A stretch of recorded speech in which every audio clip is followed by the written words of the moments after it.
Don't get carried away with the money you're getting. There is no place for you to go back to. My husband shouted over the phone. Shortly after that, I received a message in a text. It was a picture of my belongings being dumped in a dumpster. How could they do this with impunity? Disgusted, I immediately went to retrieve my luggage. This is... I began to collect my stuff. And there was one thing there that I was confused about. My name is Mia, and I'm a 42-year-old housewife. My husband Elijah and I have been married for over 15 years. We were originally co-workers in the same office. We started working together and talking over drinks, and we grew closer. After about a year of dating, he proposed to me. I liked him, and he was 3 years older than me and reliable. I thought, if I get married to this person, I will be able to live happily. With this in mind, I accepted his proposal, and so we got married. He told me the following before we got married. I want you to quit your job and become a housewife. I was only 26 years old at the time and could still work hard, but I was not obsessed with my job, so I quickly agreed. Okay, I will quit and support our family. Then, I left the company on marriage and became a full-time housewife. From then on, I worked hard at housework and put my energy into cleaning and cooking. I cooked hard every day and made meals to satisfy my husband for breakfast, lunch, and dinner. Wow, I didn't expect you to work so hard on the housework. The house is squeaky clean, and the food is delicious. Thank you so much. I was very happy to hear my husband express his gratitude like that. My husband worked hard at his job and rose steadily in his career because he had asked me to be a housewife. We were able to live on my husband's salary alone without any problems. We enjoyed our time as a couple, going for drives and trips on our days off. I think we were very happy in our newlywed life like that. However, about 3 years after we got married, problems began to occur in our marriage. It all started with my mother-in-law, Isabella. Mia, when are you going to have a baby? You have been married for 3 years. You will be 30 soon, and it will be harder for you to have children. You need to have a sense of urgency. My mother-in-law yelled at me and put pressure on me like that. Of course, my husband and I are trying hard to have children, but it's not that simple. I told her so, but she didn't listen to me at all. You can't have a baby right away because you're taking your time like that. You should do fertility treatment or something like that. I won't allow you to not have a baby. My mother-in-law kept putting pressure on me like that. If she continued to pressure me like that, I would never be able to have children. However, my mother-in-law said more and more terrible words to me without thinking about my feelings. She was so abusive to me that I was in a lot of pain, so I asked my husband for advice. Hey, your mother's attitude toward me is terrible. She said a lot of things about my inability to have children. When I asked him about it, he replied, Well, it's true that you can't have children, isn't it? It's no wonder my mom said so. It's your fault for not having children. Wait, you're saying it's my fault? It's true, isn't it? It's not my fault, of course. How can you be so sure? Because I'm the one who said so. Try harder, so you don't disappoint my mother anymore. But I was very shocked to hear my husband talk to me like that. At one point, I even considered divorce, but I had already been out of work for several years, so I couldn't divorce him easily. Then, I got pregnant. At that time, my husband and mother-in-law praised me. You did it! About time. I wish you could have had her sooner. And I successfully gave birth to a child. It was a girl, and we named her Emma. I was very happy about the birth of my beautiful baby girl. But my mother-in-law said, "Why didn't you have a boy?" She complained. To my mother-in-law, having a child means having a boy who will be her heir. Therefore, my mother-in-law did not try to love my daughter at all. My husband, unlike my mother-in-law, did not seem to be obsessed with the idea of an heir, and he loved my daughter. So I never divorced him, and we have been living together until now as husband and wife, and as parents of our daughter. However, since we were basically connected only by the fact that we care for our daughter, we had terrible fights when we clashed. And at those times, my mother-in-law would always join my husband in blaming me. At the time, my daughter was small, and I had no one on my side. Incidentally, my father-in-law was indifferent, or rather, he never tried to get involved with us in the first place. So, it didn't matter how much my mother-in-law picked on me, and even if she had been nice to me, he probably wouldn't have tried to get involved. He is the type of person who has no complaints as long as his daily meals are prepared. If my daughter speaks to him, he gives her a nod. But if she doesn't get involved, he doesn't try to get involved himself. It was harmless in both good and bad ways. That is why he was not someone I could rely on. So, while occasionally quarreling and confronting my husband and mother-in-law, I managed to do my best as a housewife to raise my daughter well. Now that my daughter is in her second year of junior high school, it is time to think about her future career. She has recently become interested in dance and wants to take dance lessons at the dance school. She became interested in dance when she saw her classmates dancing in a class at school. She was not involved in any club activities, so it was possible for her to go and learn after school. I asked my husband for advice. Emma wants to take dance lessons. I checked and there seems to be a good dance school in town. So can we enroll her? Since I'm a stay-at-home mom, this kind of thing requires confirmation from my husband. I thought it was just a confirmation, and that my husband would normally agree to it. But to my surprise, he started to object. Of course, you can't do that. What? Why not? This is the first time she has expressed her desire to do something on her own. It's only $50 a month for lessons. No, it's a waste of money. What? Why can't you support your daughter to try something? She won't become a dancer if she takes lessons now. It's a waste of money. You won't know until you try. Besides, I don't think it's only important to become a professional dancer. You can develop the ability to see people around you and cooperate with them through that kind of experience. Shut up! No means no! If you insist so much, you work and pay for it. I won't pay for it out of my paycheck. My husband said that to me with wide eyes. I was surprised and disgusted with my husband because I didn't expect him to get angry like that. He is worthless when he doesn't care about his daughter. That's what I thought. I immediately looked for a job after my husband said those things to me.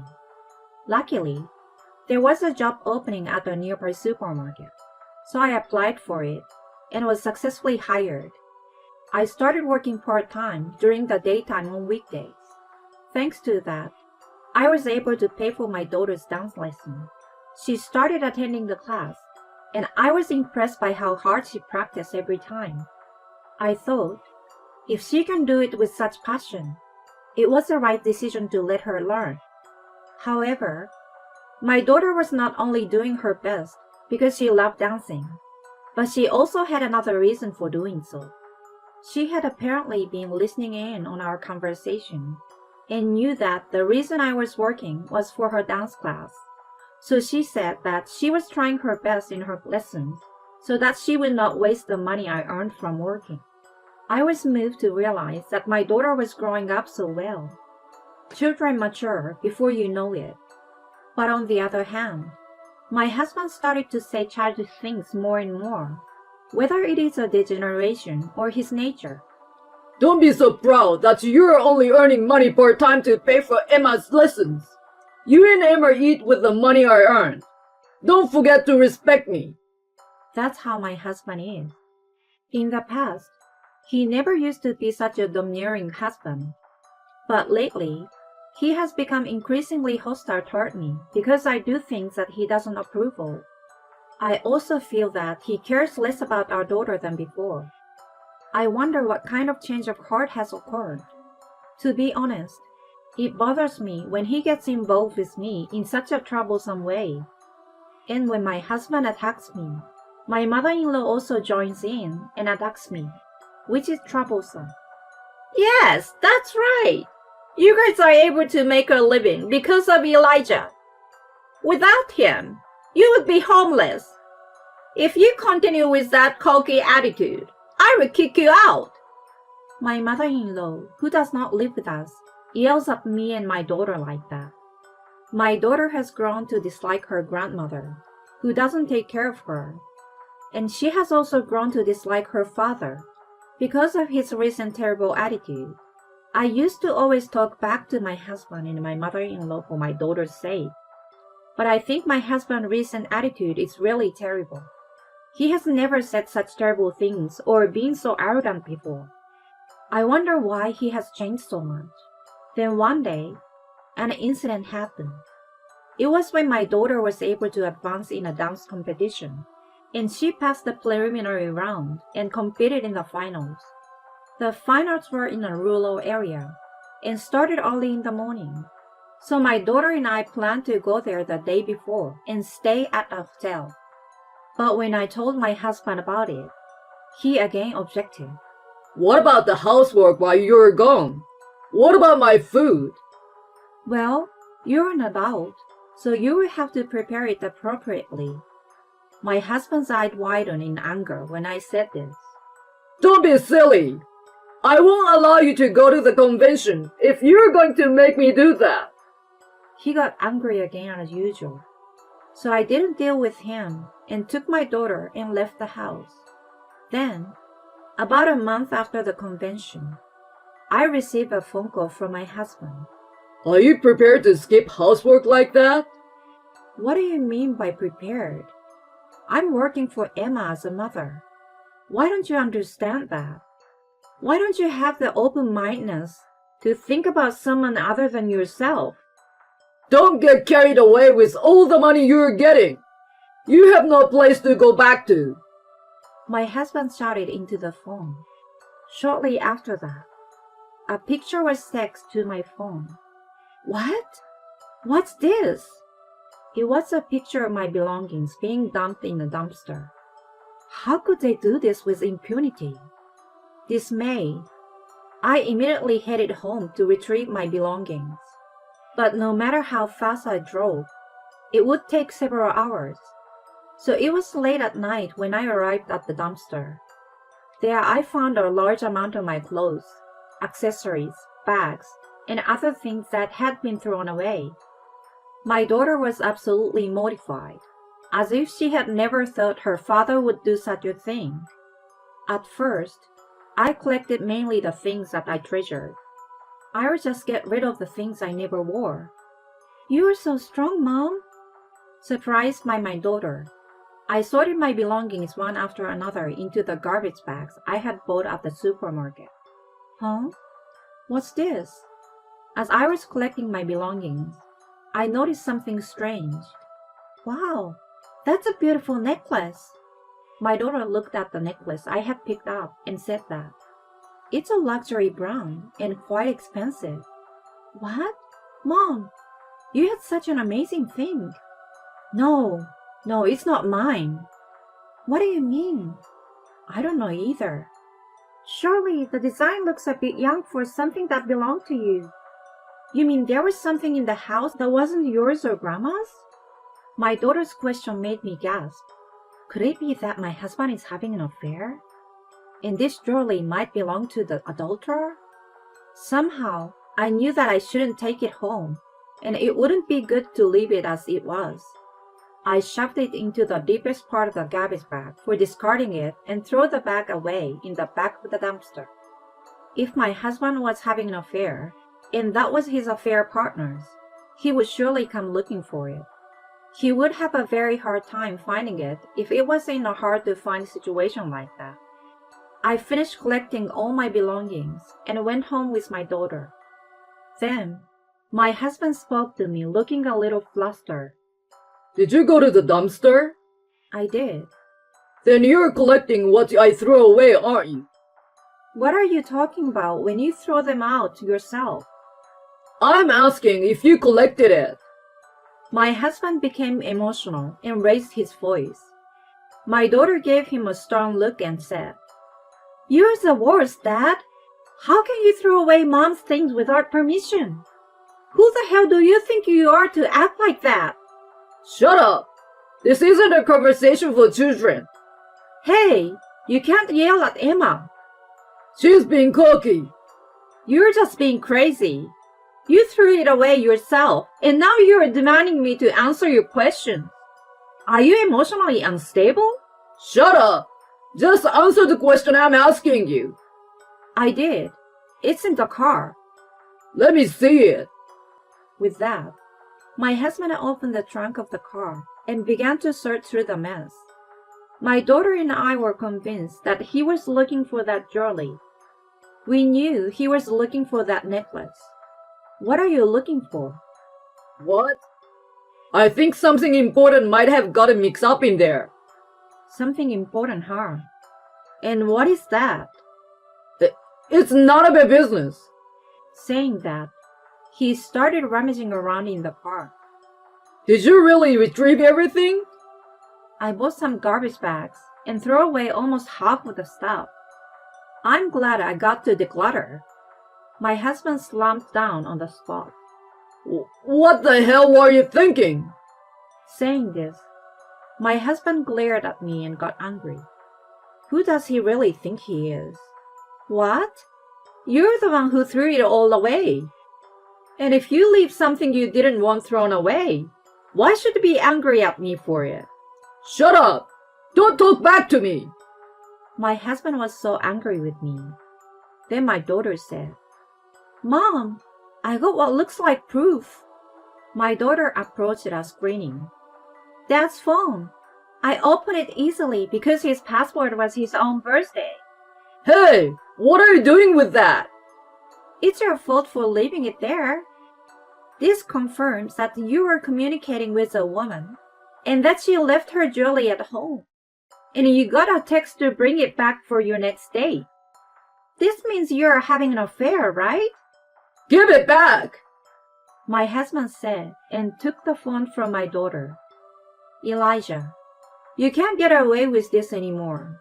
What the hell are you talking about? Emma must have seen something wrong. My husband showed me his text. Apparently, in a split second, he had erased the message exchanged with the adulterer. He's really cunning, isn't he? Well, that is to say, he's admitting his infidelity. But in the contest of wits, my daughter was one step ahead of him. "Oh, I thought you would erase it, so I sent screenshots of the text to my phone. I resent it to you, Mom." Saying that, my daughter sent me the screenshot of the text between my husband and the adulterer. In addition to the necklace mentioned earlier, there were also those in which they whispered words of love to each other, and those in which they promised dates and trips, all of which were evidence that they were having an affair for sure. Thank you, Emma. This proves that this man is having an affair. Let's get a divorce. My daughter smiled and gave me a peace sign. She really is a reliable daughter. My husband seems to realize that he could no longer get away with it, and got down on his knee to me. I'm sorry.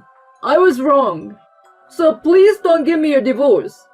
Alimony and child support are a lot to pay. What are you talking about? Divorce is a matter of course. I held out the divorce papers I had prepared just in case. Sign this, please. If you don't, I will take you to court. The word court must have scared him. My husband is very public-spirited, so he was afraid of a court case that would cause a fuss among people at work. Then, I received the divorce papers that my husband had signed. Then, my daughter and I packed up our necessary belongings for the time being, loaded them into the car, and left the house. Soon after, I rented an apartment and moved out. Then I consulted a lawyer and decided to file a claim for alimony against my ex-husband and the adulterous partner. Incidentally, I heard that the necklace of the affair partner that my ex-husband accidentally threw away together was extremely expensive. The adulterous partner was furious and demanded alimony. My husband was then dumped by her. What was even more surprising was that it was apparently my mother-in-law who introduced my ex-husband to the adulterer. She hoped that if she got him to remarry a young woman, this time he would give birth to a boy. However, as a result, my ex-husband was required to pay for the necklace and was saddled with a large amount of debt, including alimony and child support for the affair. My ex-husband seems to be yelling at my ex-mother-in-law that it's all her fault, and they have cut ties with each other. Not only was my former mother-in-law disowned by her own son, but also completely avoided by her neighbors, because they knew that she had done something to mediate the affair. My ex-mother-in-law became mentally ill and stopped doing housework, but my ex-father-in-law yelled at my ex-mother-in-law and pushed her father, saying that he would never forgive her for not cooking. However, my ex-mother-in-law could not cook properly and could only cook bad-tasting food, and my ex-father-in-law became ill. My ex-husband sends me long emails with this story and asks me to get back together with him, but I don't reply to his emails and mark them as spam. I am spending happy days with my daughter and my parents, while earning money by working full-time at the supermarket job. I will continue to work hard while watching my daughter grow up.